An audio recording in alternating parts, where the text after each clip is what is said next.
જય સ્વામિનારાયણ. કાળ, કર્મ અને માયા ત્રણ મોટા બંધન છે.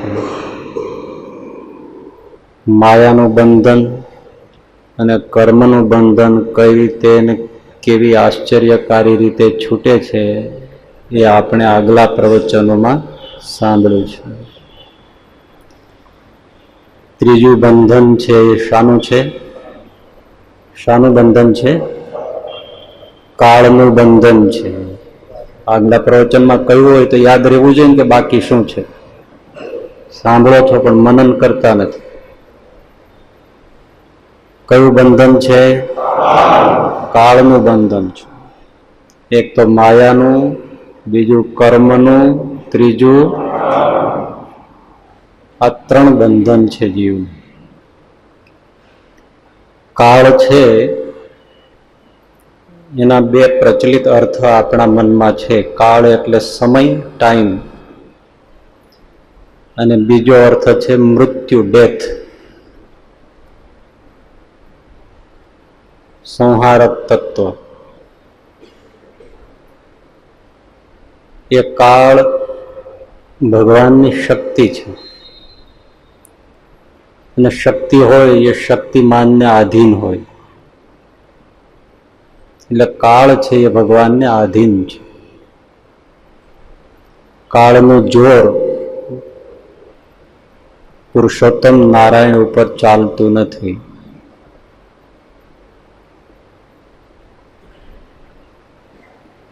એટલે તો ભગવાન પોતાના દિવ્ય ધામમાં પોતાના મુક્તની સાથે સદાય 16 વર્ષની કિશોર અવસ્થામાં વિરાજમાન છે. કારણ કે ત્યાં કાળની ગતિ નથી. જો કાળની ગતિ હોય તો યુવાન થાય, વૃદ્ધ થાય અને નાશ પામે. પણ પુરુષોત્તમ નારાયણ દિવ્ય ધામમાં સદાય 16 વર્ષની કિશોર અવસ્થા, મુક્તો પણ એ જ અવસ્થા. એ નારાયણ સિવાય જ્યાંથી માયાનું કાર્ય શરૂ થાય છે, એટલે કે સમગ્ર બ્રહ્માંડો, 14 લોક સહિત પૂરું એ બ્રહ્માંડ, એમાં અનંત જીવ, પ્રાણીઓ, દેવો વગેરે બધા જ એમના સ્થાનો, જડ પદાર્થ, ચેતન પ્રાણીઓ બધા જ કાળની અસર નીચે છે. બધાને કાળ અસર કરે. સમય આવે ત્યારે સર્જન થાય, સમય આવે ત્યારે જન્મ થાય, સમય પૂરો થાય એટલે મૃત્યુ થાય, નાશ પામી જાય. અને જન્મ અને મૃત્યુની વચ્ચે જે જીવન છે એ પણ કાળની સાથે સાથે ચાલે. સારા દેશકાળ હોય તો એ પ્રમાણે સુખ મળે, ખરાબ દેશકાળ હોય તો દુઃખ મળે. આ બધા જીવો ઉપર કાળની અસરની વાત થઈ. પણ નારાયણ છે એ કાળથી પર છે. દિવ્ય ધામમાં તો કાળથી પર છે જ, પણ એ પરાત્પર પુરુષોત્તમ નારાયણ પૃથ્વી ઉપર જ્યારે અવતાર ધારણ કરે છે ત્યારે કાળની ને કર્મની અસર નીચે નથી આવતા. કર્મને અને કાળને આધીન થઈને ભગવાનનો અવતાર નથી થતો. સ્વતંત્ર, નિજ ઈચ્છા નિર્મિત, પોતાની ઈચ્છાથી આવે છે, પોતાની ઈચ્છાથી ચાલ્યા જાય છે. અને પૃથ્વી ઉપર હોય ત્યારે બાળક હોય, યુવાન થાય, વૃદ્ધ થાય, એ બધા ભાવ દેખાડે, પણ એ પણ પોતાની સ્વતંત્ર શક્તિથી દેખાડે છે. કાળનું જોર ચાલતું નથી. પણ બધા જીવોને એમ લાગે કે જો ભગવાન પણ યુવાન થયા, હવે વૃદ્ધ થયા, પણ એ કાળની ગતિથી નહીં, ભગવાનની ઈચ્છાથી. એ ઈચ્છે તો એવા ને એવા રહે.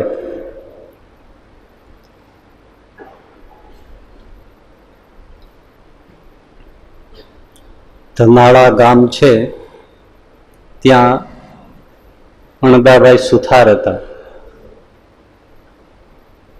શ્રીજી મહારાજ કરુણા કરીને સામેથી સાવ એકલા જઈને એની સુથારની જે કોડ હોય એટલે દુકાન, ત્યાં જઈને બેઠા. પેલા રામ ઉપાસી હતા. આવકાર આપ્યો, આસન આપ્યું, બેઠા. સામેથી જમવાનું માંગ્યું. પેલા ભાવિક હતો, જમાડ્યા. ત્યાં સુથારની કોડમાં જ જમવામાં તો શું રોટલો ને એવું બધું હોય સાદું. પછી શ્રીજી મહારાજ એમને ઉપદેશ આપ્યો, જીવનું કલ્યાણ કેમ થાય, જીવોએ કેમ રહેવું જોઈએ, આચરણ કેવું રાખવું જોઈએ, સત્સંગ કોને કહેવાય, કુસંગ કોને કહેવાય, એ બધું સમજાયું. અણદાભાઈ સુથારને બહુ સારું લાગ્યું. નામ તો સાંભળ્યું હતું કે ભગવાન સ્વામિનારાયણ કહેવાય છે, પણ સામે ચાલીને આમ આવે એવી તો કોઈ કલ્પના હોય નહીં. સરસ વાતો ગમી. એનો કુસંગ સામેથી, ભગવાન તો અંતર્યામી છે એટલે જે અંતર બાહ્ય કુસંગો હતા એની પણ વાતો કરી અને કુસંગ છોડાયો. મહારાજ તો પછી ચાલ્યા ગયા. પણ ગુણ બહુ આવ્યો એ કે આવી કલ્યાણની વાત કોણ કરે. પણ ભગવાન પણાનો નિશ્ચય ન થયો. રામ ઉપાસી તો હતા જ, પણ એટલું થઈ ગયું કે સામે ચાલીને આવ્યા, મને મોક્ષની કલ્યાણની વાત કરી. અદભુત કેવું પડે એમ, એ શું એમની ઉપદેશની વાણી, શું બોલે ને ફૂલ જરે, શું એમનું મૂર્તિ દર્શન. ભગવાનમાં અલૌકિકતા તો હોય જ. ગુણ આવ્યો એટલે શું કરે, એ રામની માળા કરતા હતા ને, અડધી માળા રામની કરે ને અડધી સ્વામિનારાયણની કરે. વચમાં આવીને ઉભો રહ્યો એટલે અડધી માળા રામ રામ કરે ને અડધી માળા સ્વામિનારાયણ સ્વામિનારાયણ કરે. આમ ઘણો વખત આવ્યો. એના બાપુજીનું નામ વલ્લભજી સુથાર. હવે એ ઘણી વાર સાંભળે કે ભગવાન સ્વામિનારાયણ કહેવાય છે ને બહુ લોકો બહુ જ માને છે ને ભજે છે ને પૂજે છે, ચારે બાજુ ગુણ ગવાય છે ને આપણે થોડા દૂર છીએ, પણ એકવાર ગઢડા જાવું તો છે. એ બાપાને થયા કરે. તે પછી બહુ ઈચ્છા થઈ ગઈ એટલે એના દીકરાને કીધું, અણદા મને ગઢડા લઈ જા ને, મારે એકવાર સ્વામિનારાયણના દર્શન કરવા છે. તારે તો મારે ત્યાં આપણે કોઈ સામેથી આવ્યા હતા, તો મને બોલાવી જવો જોઈએ ને, મને શું ખબર તમારી ઈચ્છા છે. બહુ આગ્રહ કર્યો અને સમજાવ્યું કે ભાઈ શ્રવણે તો ખભે ઉપાડીને 4 ધામની યાત્રા એના બાપને કરાવી હતી, આંધળા મા બાપ. હું દેખતો છું, 4 ધામ ના કરાવે કાંઈ નહીં, ગઢડા તો લઈ જા. લઈ આવ્યા ગઢડા. શ્રીજી મહારાજ દાદાના દરબારમાં બેઠા છે. વલ્લભજી સુતાર આવીને બેઠા. જો મારે વાત સમજાવી છે જુદી, કે ભગવાનના સ્વરૂપમાં પૃથ્વી ઉપર પધારે તો પણ કાળની ગતિ હોતી નથી. બતાવે પણ જે છે એ સ્વતંત્ર ઈચ્છાથી બતાવે.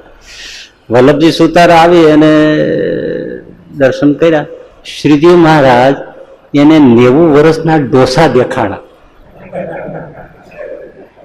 તે બાબો આમ જોઈએ જ રાખે કે આવો કઈ ભગવાન ગઈઢો હોતો છે. 90 વર્ષના બુઢ્ઢા, વાળ વાળ નેણ બેણ બધું ધોળું બોળું થઈ ગયું, દાંત પાંચ નીકળી ગયેલા, સાવ 90 વર્ષના બુઢ્ઢા. તે વલ્લભજી કે આ ક્યાં આવી ભરાણા, બહુ સાંભળ્યું હતું પણ આ તો ડોહલું છે કોઈ મારા જેવું, શું આમાં રહેવું. ઉભા થઈ ગયા, છેટેથી પગે લાગીને. અણદાને કે દીકરા તો હા હાલો ઘર ભેગા. અરે પણ મોટે ઉપાડે આવ્યા ને રોકાવ તો કે મને સુખ નથી આવતું, આપણે ખોટા ભરાઈ ગયા છે.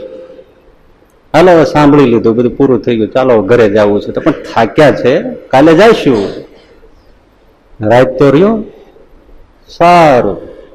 પછી બપોર પછી સભા થાય એટલે બપોરે પાછા દર્શને ત્યાં સભામાં આવે ત્યાં બેસી શું કરે, હાલો ત્યાં જઈને બેસી. તો શ્રીજી મહારાજ એને 50 વર્ષના લાગ્યા. તે ઓલો ડોહો ચકળ વકળ જોવે કે મારું સવારે આવ્યા તો 90 વર્ષના, દાંતે નહીં, એકે વાળ કાળો નહીં, અને આ 50 વર્ષના થઈ ગયા. છે તો કઈક ખરું, પણ આમાં સુખ ન આવે, કઈ આવું ભગવાન ન હોય એમ. એટલે જવાનું તો નક્કી જ. પછી સવારે તૈયાર થઈને લબાચા લઈને હાલતા થયા તો મળતા જાય એમ સમય. સભા તો મહારાજ વહેલી શરૂ કરી જ દે. આવીને પગે લાગ્યા ત્યારે સહજાનંદ સ્વામી 16 વર્ષની કિશોર સુંદર અવસ્થા, જયારે દિવ્ય ધામમાં હોય એવી 16 વર્ષની સુંદર અવસ્થા, જયારે હજી 1 વર્ષ પહેલાની નીલકંઠ વર્ણિ રૂપની એવી 16 વર્ષની કિશોર અવસ્થા, એવા નવ કંજ લોચન, એવા સુંદર ભાભો જોઈ જ રહ્યો. આહા, અને એવા સુખના ધોધ છૂટ્યા. આ ભગવાન સાચો. દોડીને પગ પકડી લીધા. મહારાજ વેલો વયો ગયો હોત તો ચૂકી જાત. લ્યો મારા બાપા, હવે મને શરણે લ્યો, મને સત્સંગી કરો તમારો. બસ હવે તો તમારું જ ભજન કરવું છે. મહારાજ કે લાવો. એમને વર્તમાન ધરાવ્યા, કંઠી પહેરાવી, સત્સંગી થયા. મહારાજ કીધું કે સાધુ પાસે રીત થોડી સમજી લેજો. એ બધું સમજ્યા, થોડું રોકાણા. પણ બાપાની મૂર્તિ ગરી ગઈ. 16 વર્ષની સુંદર કિશોર અવસ્થા. આખી સભા તો બીજી જ દેખતા છે, 40-45 ની આસપાસ ઉંમર જે મહારાજ બતાવતા છે. પણ એ વલ્લભજી સુતારને 16 વર્ષની સુંદર, કલ્પના કરો તેમ ગદગદિયા થાય એવું સ્વરૂપ સુંદર દેખાય. પણ બાબો તો બસ ઓહો જ કર્યા કરે. અને સ્વામિનારાયણ અણદા વિચાર કર્યા કરે. બાપા તમે તો ગાંડા જેવા થઈ ગયા. તો કે તને વાત ન થાય, શું મને દર્શન થયું છે? પણ તમે કાલ તો રાડ્યું પાડતા હતા. તો એ કાલની વાત જુદી ને આજની વાત જુદી. કાલનો વલ્લભજી જુદો ને આજનો વલ્લભજી જુદો. અને બસ સ્વામિનારાયણ એવી ખુમારી ચડી ગઈ, એવો ભજનનું તાન લાગ્યું આખે રસ્તે. પછી તો ચાલ્યા ઘરે. વચ્ચે ધમાસણ ગામ આવે, ત્યાં એની દીકરી વરાવેલી, પરણાવેલી, એટલે અણદાની બેન અને આ બાપાની દીકરી. ત્યાં આવ્યા, દીકરીને મળતા જાય, ભાઈ નહીં હોય બેનને મળતા જાય, વચ્ચે છે એટલે છે જે આવ્યા. તો એમનો દીકરો, એટલે દીકરીનો દીકરો, એનો ભાઈ નાનો ભાઈ, એટલે ભાણો થાય. અરે ભાણાએ મામાને બાપાને આગતા સ્વાગતા કરી, ઢોલિયા ઢાળી દીધા, બેસાડ્યા, ખૂબ સરભરા કરી. આવતા વેત તરત હાથ પગ દોડાવ્યા, પાણી પીવડાવ્યું. પણ તરત કીધું કે મામા અચાનક આમ ક્યાંથી આ ટપકી પીડ્યા? નહીં કાગળ પત્ર, ત્યારે તો બધું એવું લખીએ, કઈ દૂરથી હોય તો આવવાનું છે, આવું. આ ક્યાંથી આવી પીડ્યા? તો કે બાપાને ઈચ્છા બહુ હતી, ગરડા સ્વામિનારાયણ ભગવાનના દર્શન કરવા જવા છે. તો પછી હું એમને લઈ ગયો તો ગઢડા. તે બાપા તો બસ જો ને રડ લાગી ગઈ છે, જો તિલક ચાંદલો, હાથમાં માળા, સ્વામિનારાયણ જ્યાં તારી અરે વાતું ક્યાં કરે છે? બસ એ તો સ્વામિનારાયણ, એ કઈ બોલતા જ નથી. બીજું અને પાત ઉપડી ગયું એવું થઈ ગયું છે. સ્વામિનારાયણ, હું કઈ વાત કરું તો કે સ્વામિનારાયણ, વાત કઈ સાંભળે નહીં. બસ તો બહુ સારું કેવાય મામો, મતલબ ભાણો કે એ તો મામા બહુ સારું કેવાય, કરવા જેવું તો જ છે ને. હા, એ તો કરવા જેવું તો જ છે. પણ એટલે મામાનો અવાજ સુર ધીમો જોયો કે એમને હજી કઈ ભાવ નથી. પણ બાપા તો રંગાઈ ગયા છે, એ વાત ચોક્કસ. પણ ભાણો રંગાઈ ગયેલો એ મામાને ખબર નહીં. એ તો એનાથી વધે એવો. એટલે એને કીધું, જો મામા, હું છે ને, હું એકવાર ગઢડા મને હતું કે મારે સ્વામિનારાયણના દર્શન કરવા. તે પછી હું અમદાવાદ ગયેલો. તે અમદાવાદ કાંકરિયાને કાંઠે મારા ઢોલિયા ઉપર બેઠેલા એ વખતે હું જ્યાં જઈ ચડ્યું. પણ બાપા શું મામા, એ શું મૂર્તિ! મને જોતા વેદ જાણે લોહ ચુંબકમાં લોખંડ ખેંચાય એ મારી સર્વાંગી ઇન્દ્રિયો અંતઃકરણ ખેંચાઈ ગયું. આ મામા, હું તમને મારી વાત કરું છું, સાંભળજો. અણદો તો જોઈએ જ રાખે. વલ્લભજી બાપા તો જેમ સાંભળે એમ રૂવાડા ઉભા થાય. હે, દારૂ પી ગયો ને વધારે પીવડાવો એના જેવું થયું. એટલે કે મામા એ કાંકરિયા પછી એ ઢોલિયા પર પ્રભુ બેઠા હતા, સહજાનંદ સ્વામી, અને હું દર્શન કર્યા. હું તો એ મૂર્તિમાં લોભાઈ ગયો. પણ મારે હું મોડો પડ્યો. એ એમની કાંકરિયા અમદાવાદની છેલ્લી સભા હતી અને એમને ગઢપુર જવું હતું. એટલે તરત જ ઘોડા આવ્યા અને ઘોડા ઉપર સવાર થઈને સહજાનંદ સ્વામી પોતાના હાથે પાક બાંધી, આ મામા મને હજી એમને દેખાય છે. ઓકે, એ હાથે પાક બાંધી આમ નાખીને તરત છોગલા પાડ્યા અને છડી લઈ મોજડી પહેરી અને ઘોડા ઉપર છલાંગ મારી અને સવાર થઈ અને ચાલતા થયા. પણ હું તો એટલો બધો પેલો થઈ ગયો હતો ને તે પાછળ પાછળ હાલ્યો. તે શ્રીજી મહારાજ વારે વારે આમ જોવે કે છોકરો કે વાહે કેમ આવે છે, એટલે આગળ આગળ હાલ્યા. એટલે પછી થોડી વાર થઈ એટલે મને સહજાનંદ સ્વામી કે, એ છોકરા વયો જા, વયો જા, વયો જા. આવે હું કાંઈ સાંભળું જ નહીં મામા. એવું મને મૂર્તિમાં આકર્ષણ થઈ ગયું કે હું પાછળ પાછળ જ આવ્યો અને મહારાજ ઘોડા ઉપર એમ વળી પાછું થાય, એ છોકરા વયો જા, વયો જા. એટલે તોય વળવું નહીં, મારે વળવું ઘણું હોય પણ પાછું વળાય નહીં. પછી ત્રીજી વાણે એમણે ઘોડો ઉભો રાખ્યો અને કીધું, છોકરા તને કીધું ને વયો જા, જા. બહુ એવું હોય ને તો 6 મહિના પછી ગરડા આવીને મળજે, પણ અત્યારે વયો જા. એટલે પછી હું ઉભો રહી ગયો. દૂર સુધી એ ઘોડેસવાર સહજાનંદ પ્રભુને નિરખતો રહ્યો, વયા ગયા. પછી ઘરે આવ્યો. 6 મહિને હું ગઢડા ગયો. હા મામા સાંભળો છો ને? હા સાંભળું છું ને. તમે સાંભળો છો ને? પછી 6 મહિને હું ગઢડા ગયો તો ત્યાં મને આવકાર આપ્યો અને ઉતારાની ભલામણ કરી. એટલે મને એક ઉતારો આપ્યો તો હું ત્યાં ઉતર્યો ને પછી જમવાનું બનાવવાનું હોય તો હું સાથે લાવ્યો હતો. અજાણ્યા દેશમાં ગયા હોય એટલે મારી સાથે ખીચડી અને લાપસી બનાવવાનું એ બધું હતું. એટલે મેં ચૂલો માંડી અને ખીચડી ઓરી અને આંધર મૂકીને એમાં મેં આ કંસાર લાપસી ઓરી ને હમણાં ચડશી રાહ વધતો. ત્યાં સહજાનંદ સ્વામી આવ્યા અને બારસાકમાં આમ પગ દઈને ઉભા રહ્યા અને મેં આમ ફરીને જોયું, પણ મામા ચતુર્ભુજ રૂપ. હું તો જોઈ રહ્યો, મેં કોઈ દ્વિભુજ હતા ને ચતુર્ભુજ થઈ ગયા. એકદમ મેં તો પગ પકડી લીધા અને હું તો જોઈ જ રહ્યો. પણ મામા પછી તો એ પાછા ફર્યા તો હું એની પાછળ પાછળ જ આવ્યો. તે તો સીધા દાદાના દરબારમાં ગયા. ત્યાં જઈને ઢોલિયા ઉપર બેઠા તો હું સભા હતી, સભામાં બેસી ગયો અને સહજાનંદ સ્વામી તો માંડ્યા વાતો કરવા. એ તો ઘણી વાર સુધી સભા ચાલી અને એવી સુંદર સુંદર વાતો કરે. ભાઈ સાંભળે જ રાખીએ, સાંભળે જ રાખીએ, આપણે ઉઠવાનું મન જ ન થાય. કોઈ દુનિયા સાંભળે જ નહીં. એવી રીતે સભા પૂરી થઈ અને પછી બધા ઉઠવા માંડ્યા. એટલે પછી હું ઉઠ્યો. મેં કીધું હાલો હવે ઉતારે જાય. ઉતારે આવ્યો 2-3 કલાકે. ત્યાં તો ઉઘાડ્યું, ત્યાં તો ખીચડી ને લાપસી 2 કોલસો બળીને રાગ થઈ ગયું. પણ મને આનંદ બહુ આવ્યો કે ભલે હું બળી ગયું, જન્મ જન્મ ખાધું જ છે ને, પણ આવી વાતો ને આવું દર્શન એ મામા ક્યાંથી? મને આમ હરખ હમાય નહીં. બહુ લાભ મળી ગયો. જો અહીંયા ના આવ્યા હોત ને હું રાંધવા રહી ગયો હોત તો આવી વાતો ને આવી દર્શન એ રહી જતો. એટલે હું તો એ આનંદમાં પછી મીંડો બધો સામાન બધો ભેળો કરી નાખવા સરખું મીંડો કરો. ત્યાં પાછા આવ્યા સ્વામિનારાયણ ભગવાન. મેં જોયું, અરે મહારાજ તમે આવ્યા તો કે કેમ આ બધા લબાચા બધા ભેળા કરો છો? જમી લ્યો, જમી લ્યો. એટલે મેં બહુ દાંત કાઢ્યા. બહુ મામા મેં કીધું શું જમે? આ તમારી વાતો સાંભળવા રહ્યો એમાં ખીચડી કોલસો થઈ ગઈ અને આ લાપસી કંસાર એ કોલસો થઈ ગયો. મહારાજ કે હોતું છે એમ કાંઈ થોડું બળી જાય. આપણે ચૂલે મૂક્યું, રાંધવા મૂક્યું, બળી થોડી, અરે કોલસો થઈ ગયું. ના ઉગાડ્યું ને મામા, ત્યાં માખણ જેવી ખીચડી અને ફૂલ જેવો કંસાર તૈયાર હતો. મેં કીધું મારું આ કેમ થઈ ગયું? પછી મને સહજાન સ્વામી એટલું એક પગ ઉમરામાં એક બાર મને એટલું બોલ્યા, લ્યો જમી લ્યો. અને એ તો વયા ગયા. પછી એને શું કર્યું તો પાછું ન જવાયું. પછી હું નિરાતે જીમો. પણ મને થઈ ગયો કે હવે તો આ સિવાય બીજું દુનિયામાં કાંઈ જોઈતું નથી. પછી નિરાતે જમો પાછો સાંજે મળ્યો અને હું તો એમનો આશ્રિત થયો. તે દિવસની મામા મને રટ લાગી છે. શું? સ્વામિનારાયણ સ્વામિનારાયણ રટ લાગી.